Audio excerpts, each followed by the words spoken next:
የዛሬ ቪዲዮችን ደግሞ ትኩረት አድርገን የምንነጋገርበት በጣም ወሳኝ የሆነ ነገር ነው። ያ ነገር ምንድነው? ስቶክ ማርኬት ላይ ገንዘባቸውን ኢንቨስት የሚያደርጉ ሰዎች ሀብት በምን አይነት መልኩ ነው ሊያፈሩ የሚችሉት የሚለውን ነገር በዛሬ ቪዲዮችን ላይ ሰፋ አድርገን ለመተንተን መተናል ማለት ነው። እስከ ቪዲዮችን ፍጻሜ ድረስ አብራችሁን ቆዩ። ከዛ በፊት ቻናሉን ሰብስክራይብ ያደርጋችሁ ቤተሰብ ሁኑ።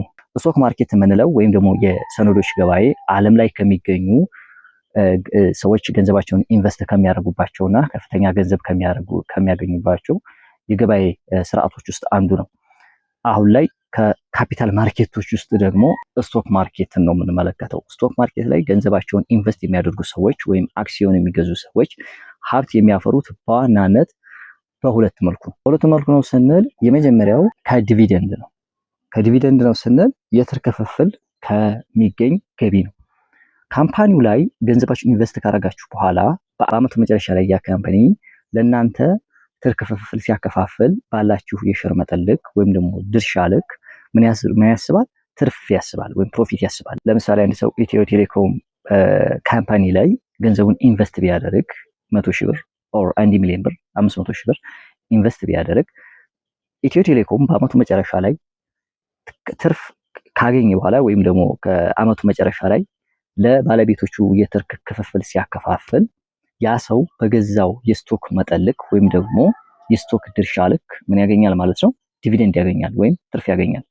ስለዚህ ስቶክ ማርኬት ላይ መጀመሪያ ላይ ሰዎች ገንዘብ የሚያገኙበት የመጀመሪያው ደረጃ ከፕሮፊት ቫልዩ ነው፣ ከትርፍ ክፍፍል ነው። እዛ ትርፍ ላይ ባላችሁ የስቶክ ድርሻ መጠን ባላችሁ የባዋጣችሁት የገንዘብ መጠን ልክ ወደ እናንተም ታገኛላችሁ፣ ትርፍ ያገኛሉ ማለት ነው። ይሄ መጀመሪያውን ደረጃ ይይዛል። ሁለተኛው ደረጃ ከሼር ቫልዩ ነው ወይም ደግሞ ከሸሩ ዋጋ እድገት ነው። የሸሩ ዋጋ እድገት ማለት ዛሬ ላይ የገዛችሁት ስቶክ በየአመቱ ካምፓኒው ባደገ ቁጥር የሸሩ ዋጋም እያደገ ይመጣል። ለምሳሌ አንድ የሆነ ካምፓኒ ላይ በአንዱን ስቶክ በ500 ብር ገዝታችሁ ከሆነ አንዱን የሸሩ ዋጋው 500 ብር ከሆነ ያ የስቶክ ዋጋ ከአመቱ መጨረሻ ላይ ወይም በ2 አመቱ በ3 አመቱ ዋጋው እያደገ ይመጣል። ምክንያቱም ካምፓኒው እያደገ ስለሚመጣ ካምፓኒው እያደገ ሲመጣ የስቶክ ዋጋ በየጊዜው እየጨመረ ስለሚሄድ ሸሩም ዋጋው እያደገ ይመጣል። ወደ ምሳሌ ስናመጣው ዛሬ ላይ 500 ብር ገዛችሁት አንዱን የሸር ዋጋ 500 ብር ገዛችሁት ብለን እናስብ። 500 ብር የገዛችሁት የሸር ዋጋ በአመቱ መጨረሻ ላይ ካምፓኒው የተወሰነ እድገት ስለሚያመጣ 600 ወይም 550 ብር ሊሆን ይችላል ማለት ነው የሸር ዋጋው። በ50 ብር ወይ በ100 ብር ጭማሪ ያሳድራል ማለት ነው። ስለዚህ ከሸሩ ዋጋ እድገት እናንተ ዛሬ ላይ ያላችሁን የገዛችሁትን ሼር በአመታችሁ ወይም በ2 አመታችሁ ከዛ ድርጅት ያላችሁን ድርሻ ሸጬ ልውጣ ብላችሁ ብታስቡ ከሸሩ ዋጋ እድገት የምታገኙት ገቢ አለ። ያ ገቢ ምን ይባላል? ካፒታል ጌይን ይባላል። ካፒታሉ ጌይን አድርጓል ወይም ደግሞ ጨምሯል ማለት ነው። ያ ካፒታል ጌይን በየአመቱ በየጊዜው ካምፓኒው ስላደገ ካምፓኒው ያድጋል ማለት ነው። ካምፓኒው እያደገ ሲሄድ የእናንተም የሼር ቫልዩ የስቶክ ዋጋ እየጨመረ ይመጣል። ስለዚህ ትናንትና ወይም ከአመት በፊት ወይም ከ2 አመት በፊት በ500 ብር የገዛችሁትን አክሲዮን ዛሬ ላይ ከአመቱ ወይም ከ2 አመት በኋላ በ700 ብር ወይም በ1000 ብር ልትሸጡት ትችላላችሁ።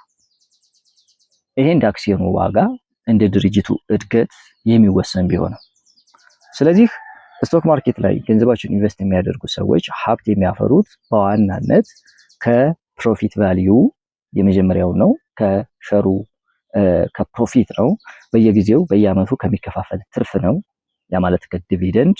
ሁለተኛው ደግሞ ከሸር ቫልዩ ነው፣ ኢንክሪዝ ሸር ቫልዩ ከሸሩ ዋጋ እድገት ነው። ሸሩ በየጊዜው እየጨመረ ሲሄድ ያንን የዛ ድርጅት ውስጥ ያላችሁን ድርሻ ወይም ደግሞ አክሲዮን ሸጬው ልውጣ ብላችሁ ብታስቡ ቀጥታ ምን ታደርጋላችሁ ማለት ነው? ሸጣችሁት ትወጣላችሁ ማለት ነው። እዛ ካምፓኒ ላይ ያላችሁ ሼር ቀጥታ ሸጣችሁ ስትወጡ ሸሩ አድጎ ትናንትና ከገዛችሁበት በላይ ዛሬ ላይ የመሸጥ እድላችሁ ከፍ ይላል ማለት ነው። ይሄ ምን ይባላል? ካፒታል ጌይን ይባላል። በነበራችሁ ካፒታል ላይ ጌይን ያደርጋል፣ ይጨምራል፣ ኢንክሪዝ ያደርጋል ምኑ የሸሩ ቫልዩ። ስለዚህ በዚህ በሁለቱ ነው ስቶክ ማርኬት ላይ ገንዘባቸውን ሰዎች ኢንቨስት አድርገው ሀብት የሚያፈሩት ማለት ነው። እንግዲህ ስቶክ ማርኬት ዓለም ላይ እጅግ በጣም ሂውጅ የሆነ በጣም ትልቅ የሆነ የማርኬት ስርዓት ነው። ትልቅ ኢንቨስትመንት ከሚባሉትም ስቶክ ማርኬት ኢንቨስትመንት ነው። ዓለም ላይ ሰዎች ገንዘባቸውን ሀብት እንዲያፈራ የሚያደርጉበት እነሱ ፓሲቭ በሆነ መንገድ እነሱ ሌላ ስራ እየሰሩ ፓሲቭ በሆነ መንገድ ገንዘባቸውን የምታሳድጉበት ትልቅ የሆነ የኢንቨስትመንት አይነት ነው። በዚህ ማርኬት ላይ እንግዲህ አሜሪካ ነች ቀዳሚውን እንደነ ኒውዮርክ ስቶክ ኤክስቼንጅ ኤስኤንድፒ 500 የሚባሉ ሂውጅ የሆኑ የስቶክ ማርኬቶችን የገነባቸው ሀገር ናት። ስቶክ ማርኬት ላይ እንግዲህ ሀብትን ኢንቨስት እያደረጋችሁ ገንዘብ የምታፈሩበት ሁኔታ አገራችን ላይ ተፈጥሯል ማለት ነው። ስለዚህ አሁን ላይ ካፒታል ማርኬት ስርዓት ተቋማዊ በሆነ መንገድ በኢትዮጵያ መከፈቱን ተከትሎ ብዙ ሰዎች ወደዚህ ማርኬት እየገቡ ትላልቅ ሀብት ያፈራሉ ተብሎ ይጠበቃል። የዛሬ ቪዲዮአችን ይህን ይመስላል። በሌላ ጊዜ በሌላ ቪዲዮ እንገናኛለን። እስከዚያው ድረስ ሰላም።